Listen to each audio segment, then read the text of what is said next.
Hi, welcome to Puja classes. In previous video, we have studied about some basic accounting terms, and in today's video, we will do some more terms. Let's start. First topic is expenditure.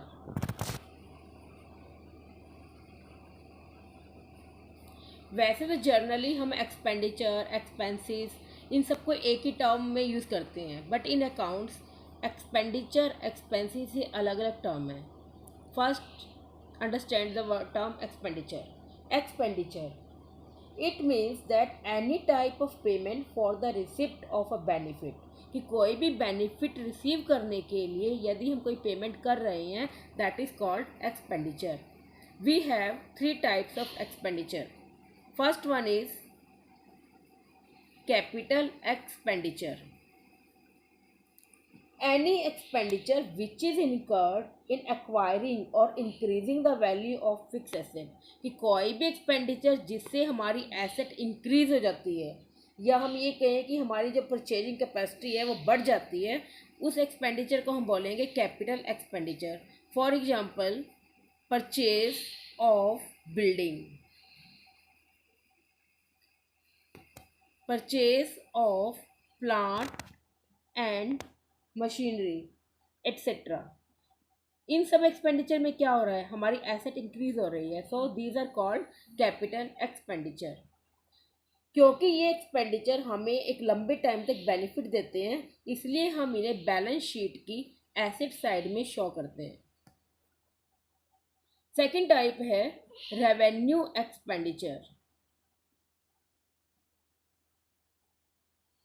These type of expenditure are that which only helps in maintaining the existing earning capacity. Capital expenditure क्या कर रहे थे, हमारी earning capacity, हमारी production capacity को बढ़ा रहे थे, बट ये मेंटेन करने में हेल्प करते हैं.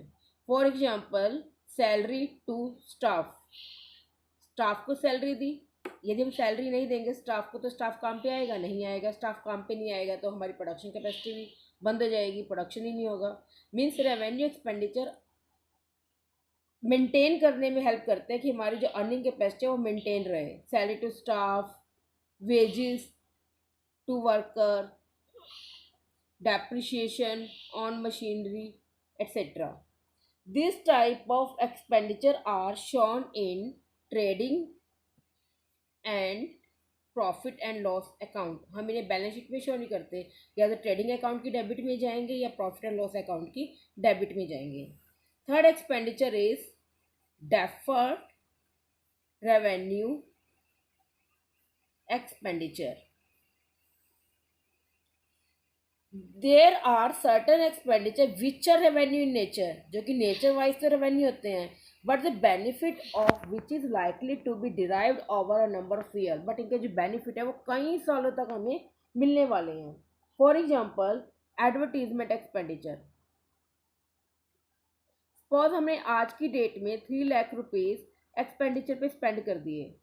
क्या एडवर्टीजमेंट हमें इसी साल में बेनिफिट देगी? No, it will give us benefit over a long period, maybe 3, 4, 5, 6, 7, बहुत लंबे टाइम तक हमें बेनिफिट देने वाली है. इसीलिए हम इन्हें बोलते हैं deferred revenue expenditure.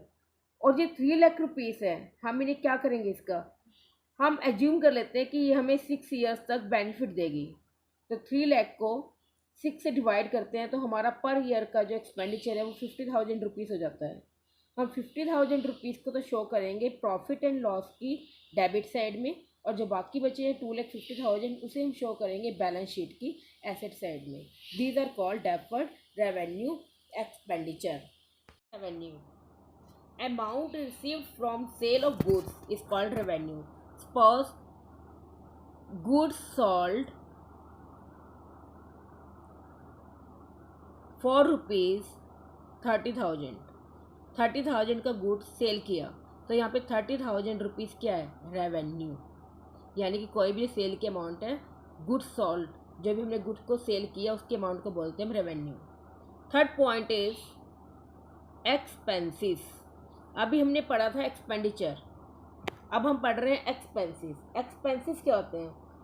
Expenses is the cost incurred in producing and selling the goods, or we can say cost of goods sold is called cost of goods sold, कि हमने जो गुड्स सोल्ड किया, जो भी इसकी कॉस्ट है वो एक एक्सपेंसेस है. Fourth term is income. कई बार हम इनकम एंड रेवेन्यू को सिमिलर मान लेते हैं, but these are not similar. Revenue क्या था? गुड्स सोल्ड, कि जो भी टोटल हमने सेल की वो हमारे रेवेन्यू है. बट इनकम क्या होगी? रेवेन्यू में से जितने भी हमारे एक्सपेंसेस हुए उनको लेस कर देंगे तो जो बचेगा वो होगी हमारी इनकम. अभी हमने अबव एग्जाम्पल में देखा था गुड्स सोल्ड फॉर ₹30,000, यहाँ पे रेवेन्यू 30,000 था. सपोज कि इसके एक्सपेंसेस हुए ₹20,000. 20,000 के एक्सपेंसेस है, यानी कि 10,000 रुपीज़ क्या हुई हमारी income. Next topic is gain. Income word हम यूज़ करते हैं गुड्स के टर्म में, बट गेन वर्ड गुड्स को छोड़ के अगर हम और कोई एसेट या प्रॉपर्टी सेल कर रहे हैं तो उस पर हमें जो गेन होता है. Suppose furniture sold for ₹30,000 costing ₹26,000, कि हमने फर्नीचर सोल्ड किया 30,000 रुपीज़ में, बट इसकी कॉस्ट कितनी थी? 26,000. तो यहाँ पे हमें गेन कितना हुआ? ₹4,000 इज गेन. इनकम को हम यूज़ कर रहे थे ओनली गुड्स की टर्म में, और गेन को हम यूज़ करते हैं other than goods. Number 6 losses. Same gain की तरह लॉसेस भी होते हैं. लॉसेस मीन्स कि हमने जो फर्नीचर था उसकी कॉस्ट तो थी 34,000, बट हमने सॉल्व किया उसे 30,000 में, तो means 4,000 is our loss. Next point is discount.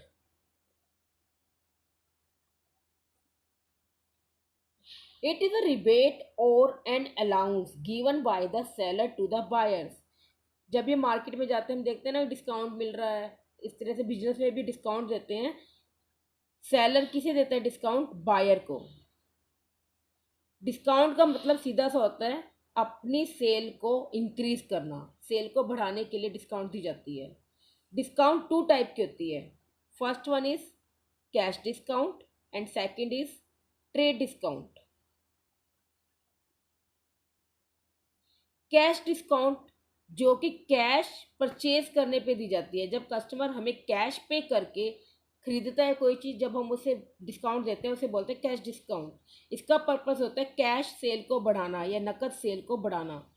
Trade discount होती है जो हर कस्टमर को दी जाती है, चाहे वो कैश में परचेज करे या फिर क्रेडिट में.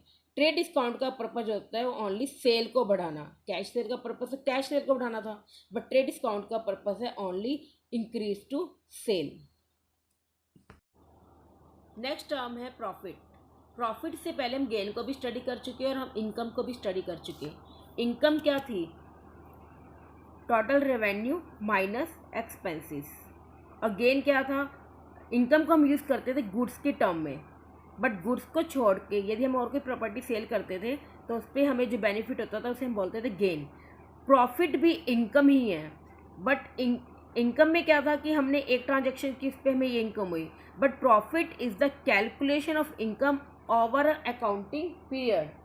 It is excess of total revenue, कि 1 अकाउंटिंग ईयर में हमारे टोटल रेवेन्यू कितने हुए minus total expenses is called profit. Means profit एक वाइडर टर्म है than income.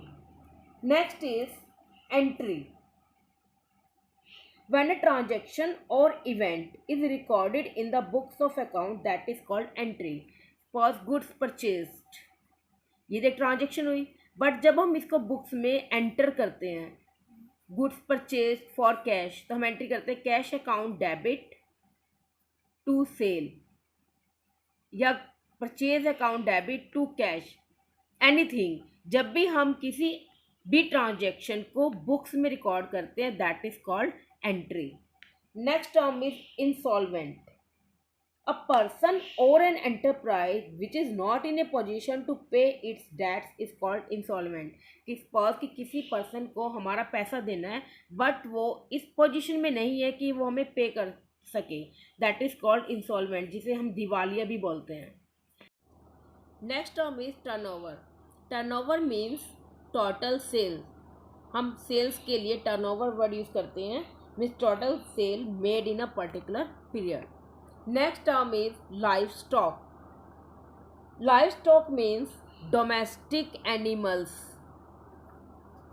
like horses, cows, buffaloes are known as livestock. Next term is investment. Investment refer to deployment in funds in the share or debenture of companies with the intention of earning a return. कि जब भी हम अपना पैसा कहीं पर डाल देते हैं किस वजह से, to earning a return, that is called investment. Next term is bad debts. Bad debts is the amount that has become irrecoverable from a debtor. कि वो अमाउंट जो हमें डेटर से रिकवर नहीं होगी, that is called bad debts. Suppose कि राम हमारा एक डेटर है, वो 40,000 रुपीज़ उसने हमें देने हैं, बट हमें पता लगा कि वो इंसॉल्वेंट हो गया है और वो हमें 10% अमाउंट ही दे पाएगा. 10% मीन 4,000 रुपीज़ दे पाएगा. तो यहाँ पे जो 36,000 है वो क्या है, bad debts. Last term is GST. GST अभी रिसेंटली एक टैक्स शुरू हुआ है, गवर्नमेंट ने शुरू किया है. जितने भी हमारे इनडायरेक्ट टैक्सेस थे like excise duty, sale tax, VAT, service tax etcetera have been merged into a single tax called GST, और we can say goods and service tax. जब भी हम सेल परचेज करते हैं तो जीएसटी लगता है. जीएसटी कब हम पे करते हैं, at the time of purchase. जब भी हम गुड्स परचेज कर रहे होते हैं तब हम जीएसटी पे करते हैं, और जब हम सेल करते हैं तो हम जीएसटी रिकवर करते हैं, किससे, कस्टमर से.